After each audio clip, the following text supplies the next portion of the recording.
kabarnya hari ini? Teacher Nani harap kita semua dalam keadaan baik-baik saja, oke? Oke, hari ini kita akan melanjutkan materi kita untuk muatan yang IPA. Oke, minggu kemarin kita sudah belajar tentang tulang, mulai dari tulang kepala sampai tulang kaki atau alat gerak bawah. Sekarang kita akan lanjutkan materi kita, tapi kita akan berdoa terlebih dahulu. Tuhan Yesus yang baik, terima kasih untuk setiap kebaikan yang Tuhan berikan kepada kami, sehingga kami bisa mengikuti pelajaran kami pada hari ini dalam keadaan baik-baik saja Tuhan.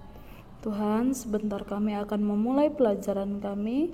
Kiranya Tuhan memberkati kami agar kami mengerti apa yang teacher ajarkan kepada kami. Terima kasih Yesus. Amin. Oke, sebelum kita memulai pelajaran kita hari ini, kita akan menyanyikan satu buah lagu nasional yang berjudul Hari Kemerdekaan. Karena sebentar lagi kita akan merayakan kemerdekaan Indonesia.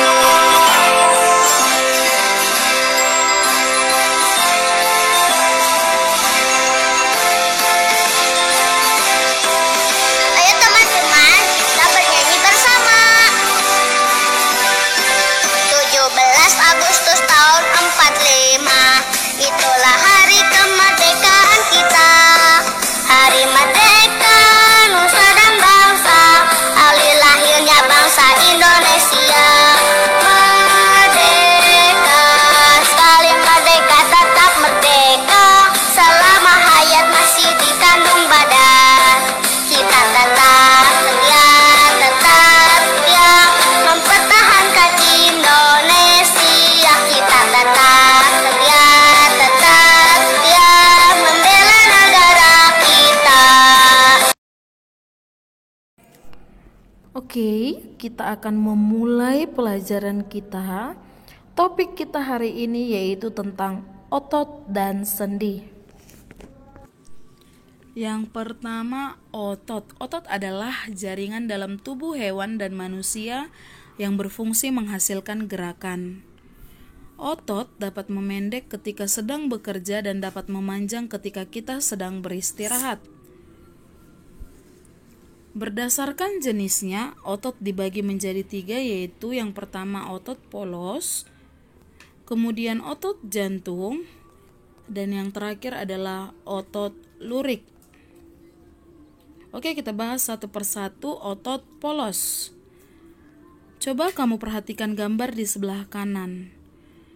Otot polos memiliki ciri-ciri yang pertama yaitu bekerja secara tidak sadar atau tidak dikendalikan oleh otak. Yang kedua, terdiri dari sel-sel yang berbentuk gelendong, atau yang artinya sel-sel otot polos berbentuk seperti perahu.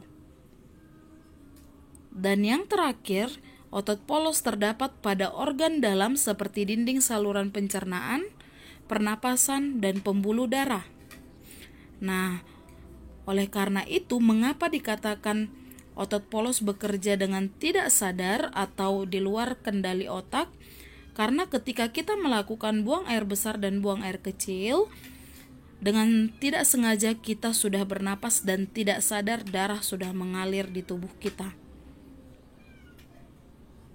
Oke, kita masuk ke otot yang kedua yaitu otot lurik. Kalian bisa lihat gambar yang sudah teacher sediakan di sebelah kanan. Ciri-ciri otot lurik yang pertama yaitu bekerja secara sadar atau di bawah kendali otak. Yang kedua, otot lurik berbentuk seperti silinder yang memiliki garis terang dan gelap.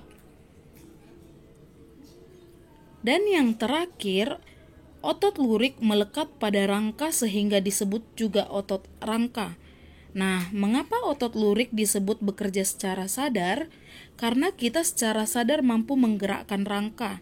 Contohnya, Ketika kita ingin jalan, maka kita bisa menggerakkan rangka kita untuk berjalan. Itulah sebabnya otot lurik bekerja secara sadar atau di bawah kendali otak.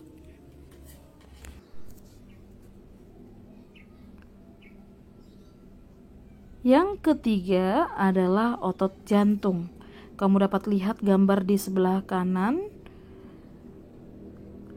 Otot jantung memiliki ciri-ciri sebagai berikut, yaitu bekerja secara tidak sadar atau tidak dikendalikan oleh otak. Yang kedua, bentuk otot jantung mirip seperti otot lurik, namun bercabang-cabang. Yang ketiga, otot jantung terdapat pada organ jantung. Kalian dapat memperhatikan mengapa otot jantung disebut bekerja secara tidak sadar, karena ketika jantung kita berdetak, itu bekerja dengan sendirinya tanpa dikendalikan oleh otak.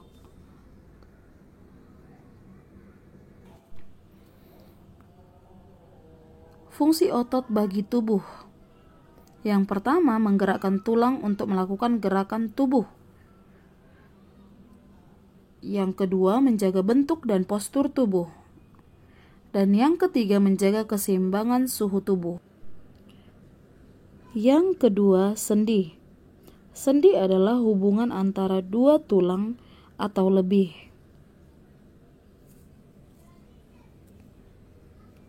Berdasarkan sifat gerakannya, sendi dibagi menjadi 3, yaitu yang pertama, sendi gerak atau diartrosis, yang kedua, sendi kaku atau amfiartrosis, dan yang terakhir, sendi mati atau sinartrosis.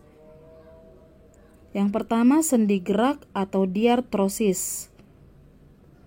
Sendi gerak adalah hubungan antar tulang yang memungkinkan terjadinya gerak, baik gerak satu arah, dua arah, maupun ke segala arah.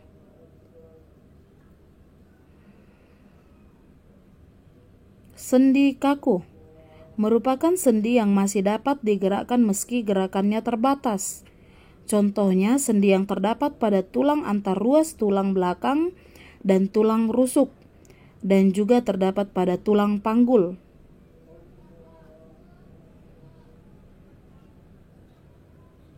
Yang terakhir yaitu sendi mati atau sinartrosis, merupakan sendi yang tidak bisa bergerak. Contohnya, sendi yang terdapat pada tulang tengkorak.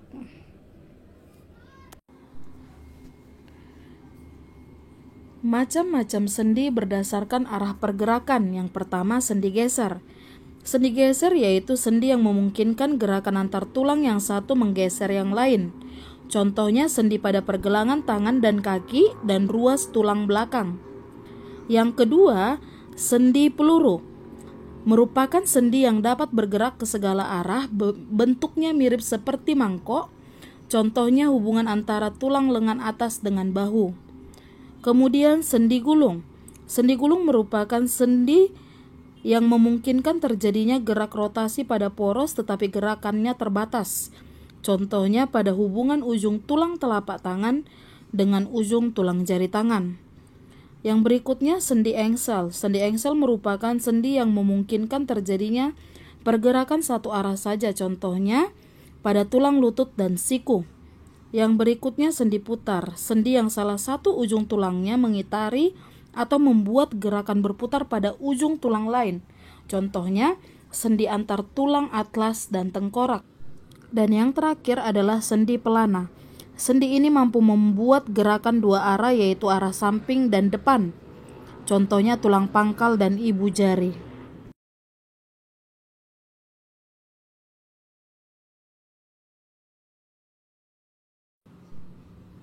Berikut ini adalah ilustrasi gerakan sendi. Coba kamu perhatikan. Yang pertama sendi geser, sendi engsel, sendi gulung. Berikutnya sendi putar, sendi peluru, dan sendi pelana. Gangguan alat gerak manusia, polio. Penyakit polio disebabkan oleh virus yang dapat menyebabkan kelumpuhan. Virus ini menyerang sistem saraf sehingga menyebabkan kelemahan otot dan kelumpuhan. Gejalanya yaitu demam, nyeri otot, mual, sakit tenggorokan, dan flu. Sakit polio dapat dicegah dengan pemberian vaksin. Kamu bisa melihat gambar yang di sebelah kanan. Ini adalah seorang anak yang sedang mengalami sakit polio, di mana lengannya menjadi layu, kemudian otot-otot yang ada di kakinya tidak bekerja dengan baik, sehingga dia mengalami kelumpuhan. Yang kedua, rakitis. Penyakit rakitis diakibatkan kekurangan vitamin D dan gizi yang buruk. Penyakit rakitis memiliki bentuk tulang yang tidak normal. Biasanya tulang kaki membentuk huruf O atau huruf X. Kamu dapat melihat gambar yang Teacher Nani sediakan. Ini adalah seorang anak yang menderita penyakit rakitis. Ya, dia membentuk huruf O kakinya, dan yang ini membentuk huruf X. Berikutnya rematik. Rematik dikenal juga dengan peradangan sendi. Biasanya rematik menyebabkan rasa nyeri pada persendian, terutama pada pergelangan tangan, siku, dan lutut. Yang keempat yaitu osteoporosis. Penyakit osteoporosis menyebabkan tulang mudah retak atau patah. Penyakit ini sering dialami oleh orang lanjut usia atau orang yang sudah tua. Itulah gangguan tulang yang sering terjadi atau yang sering kita alami. Itu disebabkan karena kita kekurangan vitamin D dan juga kalsium. Untuk itu kita harus rajin mengkonsumsi ikan dan juga susu. Karena dari ikan dan susu kita dapat memperoleh vitamin D dan juga kalsium. Gangguan pada tulang punggung memiliki 3 jenis: lordosis, kyphosis, dan skoliosis. Oke, lordosis. Lordosis yaitu bentuk tulang belakangnya membengkok ke depan. Ini diakibatkan karena seseorang terlalu sering posisi duduk membusungkan dada. Yang kedua, kyphosis yaitu tulang belakang membengkok ke belakang. Ini disebabkan karena seseorang ketika berdiri dan duduk dia membungkuk. Dan yang terakhir yaitu skoliosis, di mana bentuk tulang akan membengkok ke samping, ke kiri ataupun ke kanan. Ini disebabkan karena seseorang sering duduk miring atau terlalu sering mengangkat beban yang berat di satu arah saja. Misalnya di kiri, sebelah kiri, mengangkat barang di sebelah kiri yang terlalu berat jadi miring ke sebelah kiri.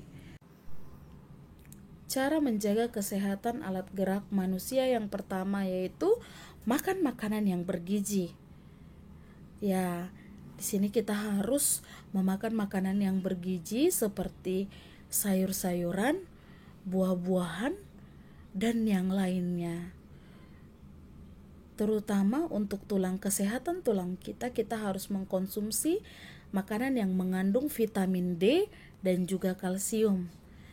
Ya, kita dapat memakan ikan dan juga meminum susu agar tulang kita semakin kuat dan sehat. Yang kedua yaitu olahraga teratur.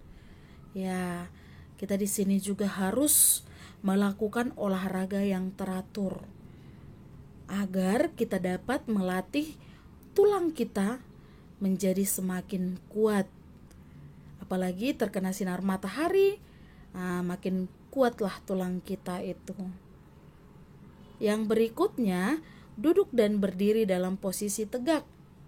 Ya, posisi duduk yang benar ya. Yang keempat, tidak membawa beban yang terlalu berat. Posisi duduk yang benar. Kamu lihat gambar ini, ya, anak itu sedang duduk dalam posisi yang benar. Dia tidak duduk bengkok ke depan, bengkok ke belakang, ataupun miring ke samping, kiri atau kanan. di sini ada 4 gambar posisi duduk ya, 4 posisi duduk. Yang pertama kifosis. Apakah ini posisi duduk yang benar? Dia membengkok ke belakang. Oh tidak. Kemudian lordosis. Dia membusungkan dada.